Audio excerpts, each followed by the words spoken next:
Salut à vous tous, et comme vous le voyez, aujourd'hui c'est un test du MG4 tant attendu. Grand merci à Leslie qui travaille chez Alliance Andresse Automobile sur Trélissac, et donc je remercie grandement ce concessionnaire pour m'avoir fait faire cet essai. Donc nous sommes partis avec ce MG4 pendant quelques heures. Donc voilà, je vous le présente. Donc nous avons le modèle standard, le modèle d'entrée de gamme, avec la petite batterie effectivement de 51 kWh de type LFP. Alors tout d'abord, c'est le modèle que moi j'ai précommandé. Donc je suis encore en finition, voilà, je réfléchis sur l'acte d'achat, mais je voulais faire ce test.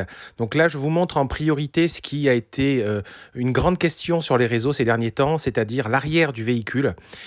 Donc l'arrière du véhicule, on reviendra dessus un petit peu plus longtemps. Mais je voulais vous montrer ce coffre qui est plutôt spacieux. Donc on est vraiment sur quelque chose d'assez intéressant, qui est équivalent à l'ID3 que l'on a, si on veut trouver effectivement, mais qui est plus grand que le coffre de la Mégane E-Tech. Donc on est sur le véhicule, donc c'est un véhicule 5 portes bien évidemment, donc on a un haillon, ça c'est très bien, on a les places arrière qui sont plutôt spacieuses, même la place centrale est intéressante aujourd'hui je trouve, on a vraiment une sensation d'espace et le véhicule est très large, donc c'est vrai c'est plutôt agréable.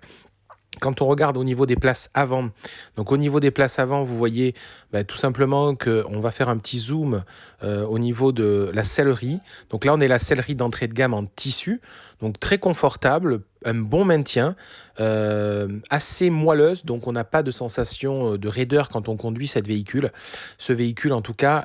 Voilà, on a le double écran, donc le petit écran derrière, la partie où on peut poser son téléphone. Alors sur la version que j'ai, ce n'est pas rechargeable, et en dessous on a les câbles pour effectivement connecter Android CarPlay.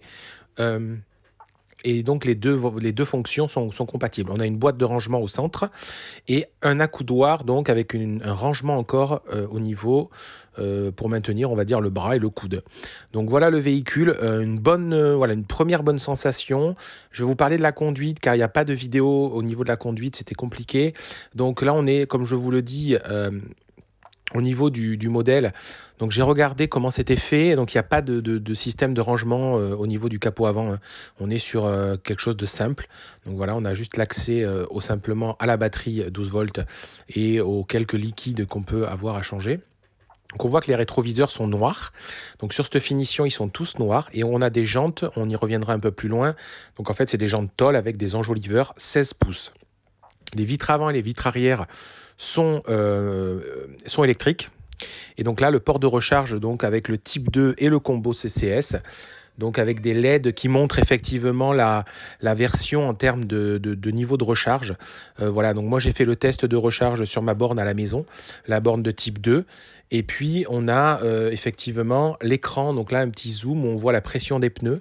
Et vous pouvez faire défiler également pour trouver donc au niveau de l'écran central la batterie. Donc vous voyez que là elle est à 84%. Alors contrairement à ce que disait Max, il a eu un mauvais ressenti sur l'écran avec des lags. Moi j'ai pas du tout eu de lag sur l'écran. L'affichage en fait est progressif, mais j'ai pas eu de sensation de ralentissement. Donc là c'est la partie déchargement, c'est pareil pour le V2L. On a cette option là. Donc je trouve qu'on a beaucoup d'éléments et beaucoup d'informations sur ce véhicule au niveau des écrans, au niveau de la partie je peux décharger le véhicule donc en utilisant effectivement l'adaptateur qui peut être acheté en option. Et puis vous voyez, on a des courbes sur les puissances, donc c'est très intéressant tout ce qu'on peut trouver.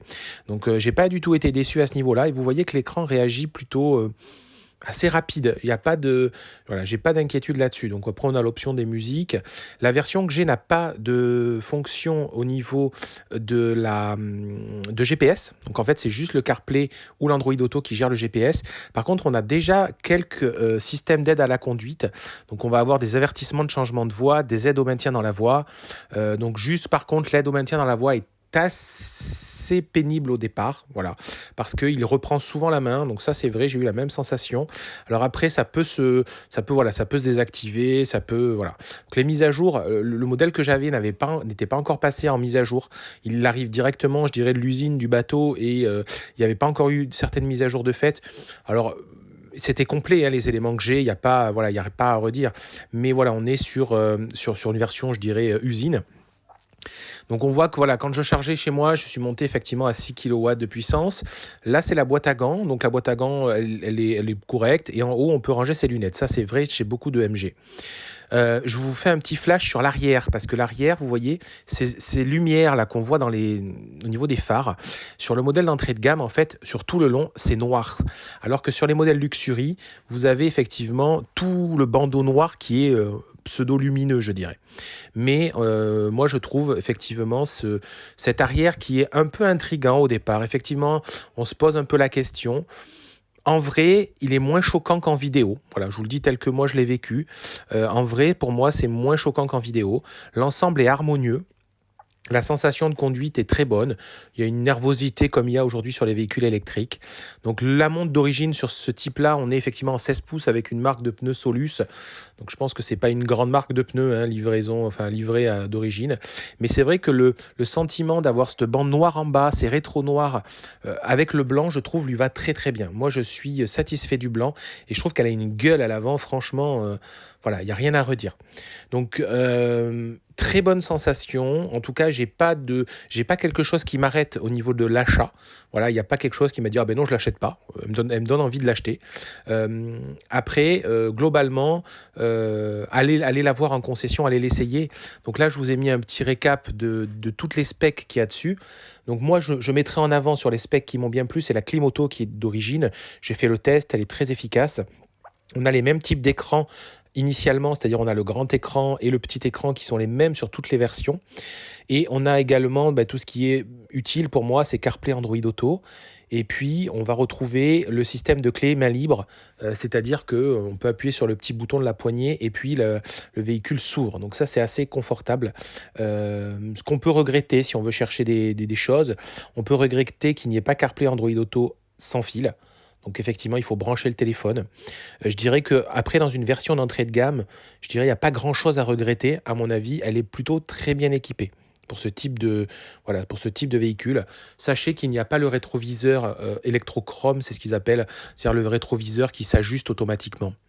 Donc on finit par effectivement l'intérieur. Je pense que c'est un vrai point fort de cette auto. Le volant juste avec une double branche est très agréable. Il n'est pas tout à fait rond, c'est ces nouveaux formes de volant là assez sympa. Donc on est sur un véhicule qui coûte 28 990 €, moins le bonus de 6 000 si vous commandez avant la fin de l'année. On est sur des délais moyens, effectivement, à environ 5 mois aujourd'hui. Bien évidemment, plus le nombre de commandes arrivera, plus le délai sera long. Sachez que moi, je serai vous, je prendrai une décision rapidement parce que le bonus risque de baisser au 1er janvier. Après, vous avez peut-être besoin d'une plus grande batterie. Moi, aujourd'hui, ça serait un second véhicule du foyer. Donc, la batterie 51 kWh me conviendrait parfaitement. Je n'ai pas pu tester la puissance de charge maxi qui est donnée aux alentours des 117 kW sur des chargeurs rapides parce que finalement, la voiture avait trop d'autonomie. Donc, je n'aurais pas pu attraper le pic souhaité. Mais elle est livrée avec le chargeur de type 2. Donc, ça, c'est de base. Après, si vous voulez le chargeur avec une prise standard, une prise Schuko, là, c'est en option. Donc, sachez-le. Le limitateur de vitesse et le régulateur de vitesse adaptatif fonctionnent très bien. J'ai fait le test, il n'y a pas de problème là-dessus. Et puis voilà ce que je pouvais vous dire sur ce véhicule. Donc si vous avez des questions précises, venez en commentaire, essayez de me les poser. Voilà, si j'ai la réponse, je l'apporterai. N'hésitez pas à partager la vidéo parce que pour le coup, c'est vraiment, beaucoup de gens attendent ce type de vidéo, surtout sur le look de la voiture à l'arrière. Ce véhicule, en fait, n'est pas un véhicule de démonstration, c'est un véhicule qui va être acheté par quelqu'un. Donc ça sera peut-être le mien, mais je ne sais pas, je vais prendre la décision ce week-end. Pour le coup, voilà, je remercie à nouveau la concession d'avoir pris le temps pour faire cet essai. Je vous dis à très bientôt, suivez-moi sur Twitter, sur Instagram, et également abonnez-vous au YouTube, likez la vidéo. Je vous dis à très bientôt, bye bye.